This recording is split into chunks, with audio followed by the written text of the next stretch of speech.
Well, I guess the Idiot of the Year award goes to Jack Swagger. Just read on TMZ that he was arrested for first it wasn't confirmed, but I guess updated now. DUI, not alcohol but marijuana and speeding. He left the SmackDown tapings in Biloxi, and as soon as I heard Biloxi, I thought of Mean. Ooh, by God, Biloxi Gene. Look that up, the promo there from Ric Flair. He left the tapings. Whatever you're going to do, instead of, I'm sure he was heading back to the hotel. I don't know, I can't really say anything about that. But I can comment on the fact that this guy has possession of marijuana.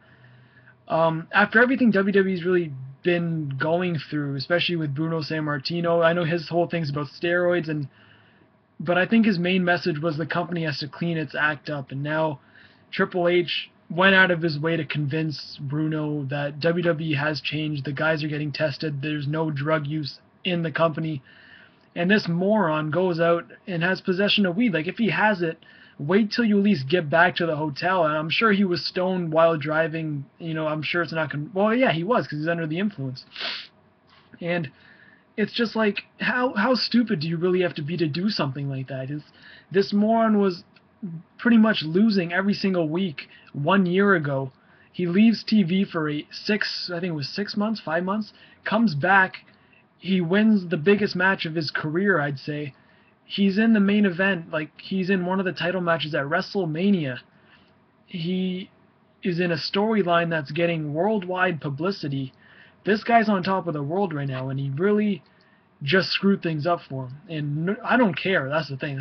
I know Steve's going to get this live. Like, there are so many guys who deserve it way more than him, and just because he's 6'7", he's an All-American, he puts his bangs over his eyes now, he grows a beard, and all of a sudden he's a badass. He still sucks. He's not good. He's not believable as a heel character. He just stands there with his hands behind his back thinking he's all cool, tough guy.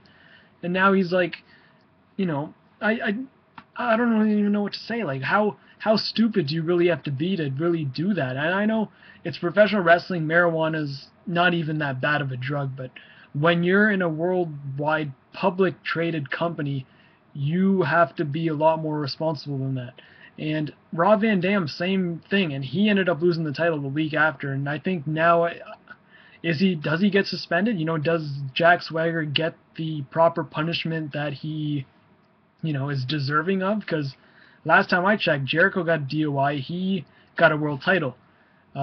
Gregory Helms got a DUI, he got fired. Jack Swagger, I'm pretty sure they're going to let this go, but I think he should be punished to the fullest extent, because this guy's been given everything since his return, and instead of embracing that, instead of bettering himself from that, knowing that he has been jobbing for the past 2 years, he goes out and speeds first of all, seconds under the influence, and third still has possession of all the marijuana on him. This is just dumb. It's not... It makes wrestling look bad, it makes him look bad, and it makes everything he's doing, it makes WrestleMania look bad. Like, now, the main event of the WrestleMania is a guy who got pulled over in Biloxi, Missouri, wherever they were, Biloxi something.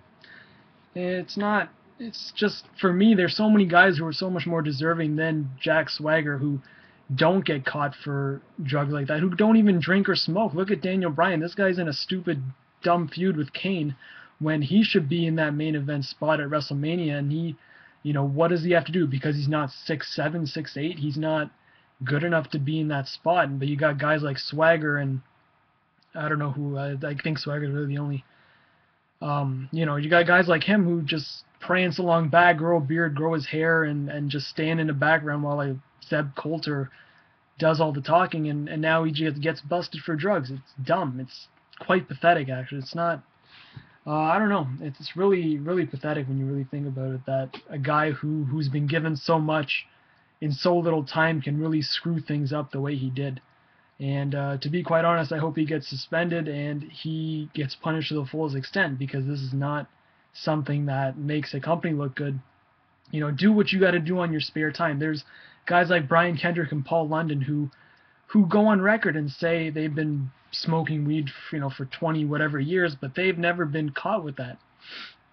Do what you want at the hotel, but don't do it. I'm sure he smoked in the arena, or I don't know where, but like he was high as he was driving.